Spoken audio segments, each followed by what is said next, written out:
नमस्कार. तर गेल्या व्हिडिओमध्ये आपण पाहिलं होतं प्रिन्सिपल ऑफ क्लोराईड आणि त्याची लिमिट टेस्ट.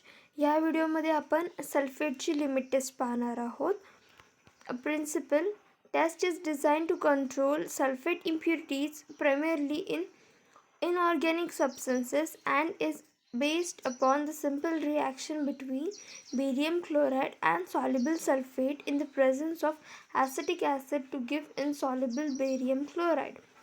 आता यामध्ये काय सांगितलं आहे की जे आपलं बेरियम क्लोराईड आहे आणि जे आपलं सॉल्युबल सल्फेट आहे या दोघांचं आपण केमिकल रिॲक्शन करणार आहोत आणि ते कशा प्रेझेन्स अंडर तर ॲसिटिक ॲसिडच्या प्रेझेन्समध्ये आपण करणार आहोत आणि आपल्याला दोन कंपाऊंड्स फॉर्म होणार आहेत, एक तर बेरियम सल्फेट आणि दुसरं आपलं क्लोराईड.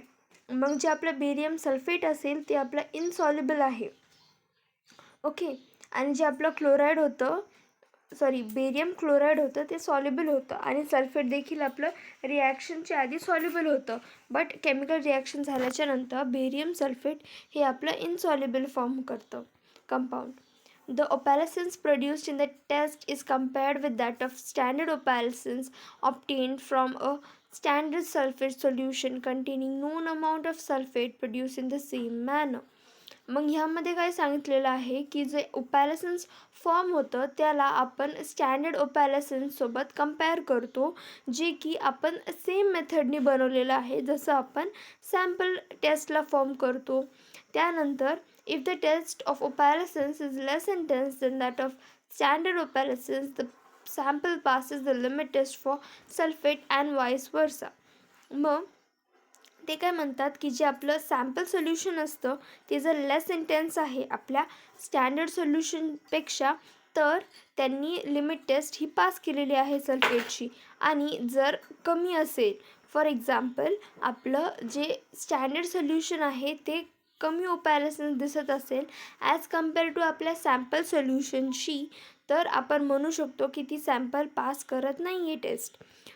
आणि ह्याचं रिझन मी तुम्हाला गेल्या व्हिडिओमध्ये देखील एक्सप्लेन केलेलं आहे. जर तुम्ही तो व्हिडिओ पाहिला नसेल तर नक्की एकदा व्हिजिट करा. यापुढे काय सांगितलेलं आहे की जी आपली सॉल्युबिलिटी होते बेरियम सल्फेटची ती अफेक्ट होऊ नये, त्यामुळे आपल्याला कॉन्सन्ट्रेटेड ॲसिड म्हणजे आपला जो ॲसिडिक ॲसिड आहे तो ॲड केलेला आहे. कशासाठी तर आपली जी ॲसिडिसिटी होती किंवा ॲसिडिटी होते त्याला मेंटेन करण्यासाठी आपल्या सोल्युशनमध्ये. To increase the sensitivity barium chloride test in the IP. आता ही पूर्ण प्रोसेस होते, ठीक आहे. सगळ्यात पहिलं आपण काय केलं, सल्फेटमध्ये सॉल्युबल सल्फेट आणि बेरियम क्लोराईड या दोघांचं केमिकल रिॲक्शन केलं. कुणाच्या प्रेझेन्स खाली तर ॲसिडिक ॲसिडच्या प्रेझेन्स खाली. मग ॲसिडिक ॲसिडच्या प्रेझेन्स खाली आपण का केलं, कारण की आपल्याला ॲसिडिटी मेंटेन करायची होती त्या सोल्युशनमधली. मग काय फॉर्म झालं तर बेरियम सल्फेट आणि क्लोराईड. मग हे दोन सोल्युशन्स फॉर्म झाल्याच्या नंतर आपण स्टँडर्ड सोल्युशन आणि सॅम्पल सोल्युशन या दोघांना कंपेअर करतो. त्या दोघांना कंपेअर केल्याच्या नंतर जी आपली सॅम्पल सोल्युशन असतो तो कमी इंटेन्स पाहिजे आपल्या स्टँडर्ड सोल्युशनपेक्षा. आणि ही प्रोसेस आपली झाल्याच्या नंतर आपण म्हणू शकतो की जो आपला सॅम्पल आहे त्यांनी लिमिट टेस्ट पास केलेली आहे सल्फेटची. यानंतर ही टेस्ट आपली सेन्सिटिव्ह नाही आहे, म्हणजे जास्त शार्प आपल्याला ओपॅलसन्स दिसत नाही. त्यामुळे आपण मॉडिफाईड सल्फेट टेस्ट किंवा मॉडिफाईड बेरियम क्लोराईड टेस्ट पण फॉर्म केलेली आहे किंवा आपण बनवलेली आहे ॲज अ अल्टर म्हणून. किंवा जर आपल्याला सल्फेटची इम्प्युरिटीज मोर ॲक्युरेट आणि स्पेसिफिक पाहायची असेल तर आपण मॉडिफाईड बेरियम क्लोराईड टेस्ट पण कंडक्ट करू शकतो.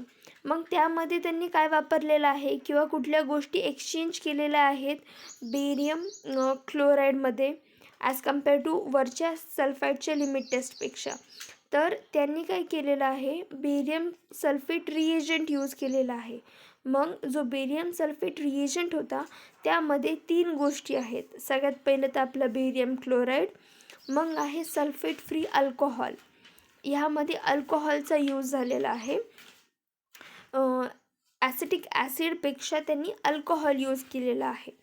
And small quantity of potassium sulphate आणि पोटॅशियम सल्फेट यूज केलेलं आहे वरती. आता मी तुम्हाला सांगते रिप्लेस कुणाशी कुणाला केलं. बेरियम क्लोराईड सेम आहे, ठीक आहे. बेरियम क्लोराईडला चेंज केलेलं नाही आहे त्यांनी. बट जो आपला आधीवरती सॉल्युबल सल्फेट होता त्याच्याऐवजी इथं आपल्याला काय यूज केलेलं आहे, पोटॅशियम सल्फेट.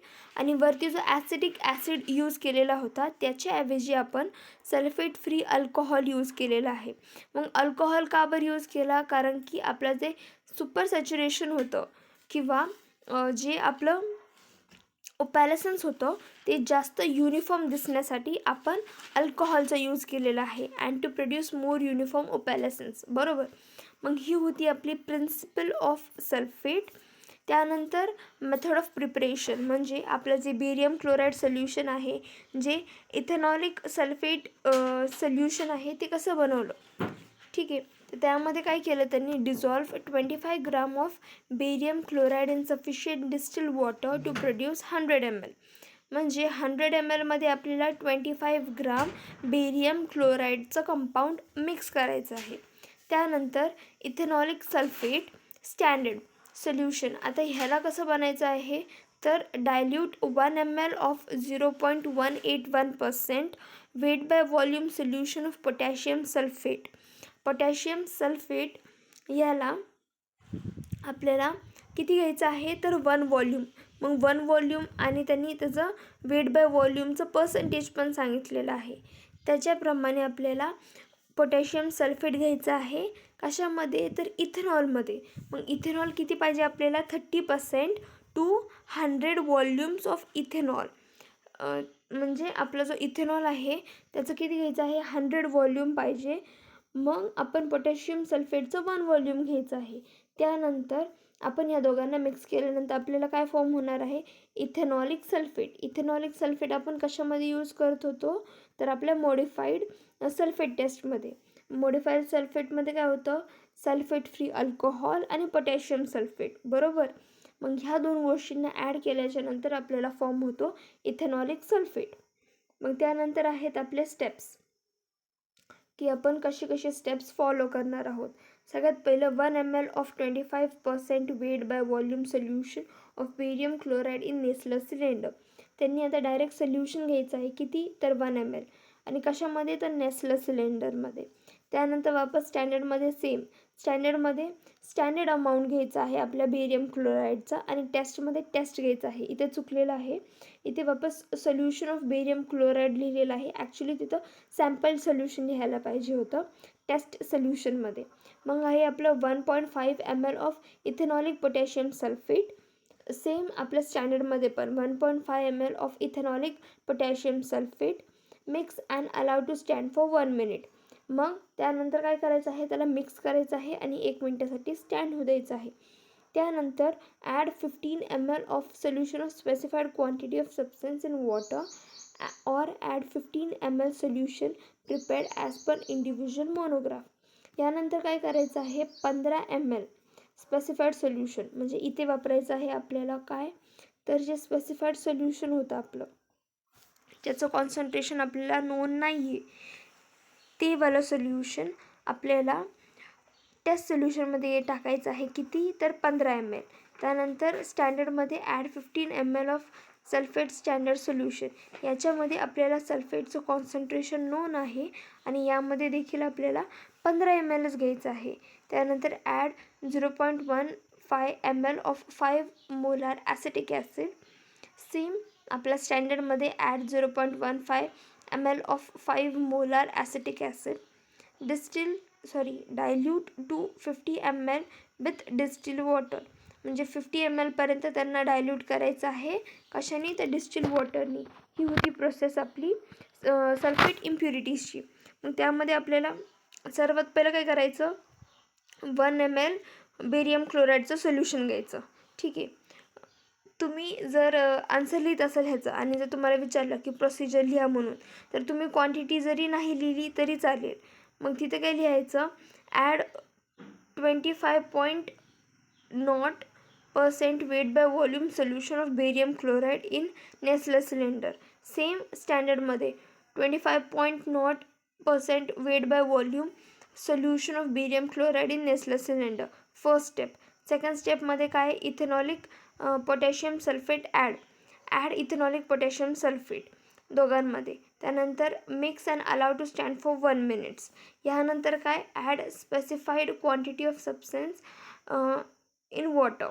सेम स्टँडर्डमध्ये ॲड सल्फेट स्टँडर्ड सोल्युशन. ठीक आहे. त्यानंतर फिफ्थ काय आहे आपलं step, add 5 molar acetic acid दोघांमध्ये. मग वापस सेवन्थ स्टेप काय आहे आपली, dilute to 50 ml with distil water. Distil वॉटरने त्याला डायल्यूट करायचं आहे. हे आपले होते 6 steps sulphate limit test conduct करण्याचे. त्यानंतर लास्ट स्टेप आहे stir immediately with glass rod allowed to stand for 5 minutes. त्यानंतर त्याला मिक्स करायचं आहे आणि 5 minutesसाठी स्टँड होऊ द्यायचं आहे. Compare the opalescence of test solution with standard opalescence transversely by keeping Nessler cylinder against a black background. आता यामध्ये देखील तुम्हाला व्हाईट ओपॅलसन्स फॉर्म होत आहे, त्यामुळे आपल्याला जो बॅकग्राऊंड आहे तो ब्लॅक ठेवायचा आहे आणि ट्रान्सवर्सली आपल्याला पाहायचं आहे की कशामध्ये सगळ्यात जास्त ओपॅलसन्स आपल्याला फॉर्म दिसतोय. दोघांचं कंपॅरिझन करायचं आहे, स्टँडर्ड ॲज वेल ॲज आपलं sample solution. The opalescence produce in test solution should not be more intense than standard solution. मग आपलं जे सॅम्पल सोल्युशन होतं त्याचं जे ओपॅलसन्स होतं ते जास्त इंटेन्स नको आहे as compare to standard solution. याचं रिझन मी तुम्हाला आधीच्या व्हिडिओजमध्ये देखील सांगितलेलं आहे. सो त्यानंतर आपल्याला आहे modified limit test for chloride and sulphate. हे आपण नेक्स्ट व्हिडिओमध्ये पाहूया. तर हे जे मी तुम्हाला लिमिट टेस्ट ऑफ सल्फेट सांगितलं त्याचं पूर्ण प्रोसेस सल्फेटची तुम्हाला 5 मार्क्ससाठी येऊ शकते, किंवा फक्त तुम्हाला प्रिन्सिपल सांगायचा आहे तो देखील 5 मार्कासाठी येऊ शकतो. नाहीतर मग तुम्हाला फक्त मेथड्स विचारले जातील की तुम्हाला कशी मेथड यूज करायची आहे सल्फेट लिमिट टेस्टमध्ये. हे 3 ऑप्शन्स असू शकतात तुमच्या लिमिट टेस्ट ऑफ सल्फेटमध्ये. मी भेटते तुम्हाला नेक्स्ट व्हिडिओमध्ये मॉडिफाईड सल्फेट लिमिट टेस्ट किंवा मॉडिफाईड क्लोराईड लिमिट टेस्टसोबत. Till then stay safe, study well. Thank you.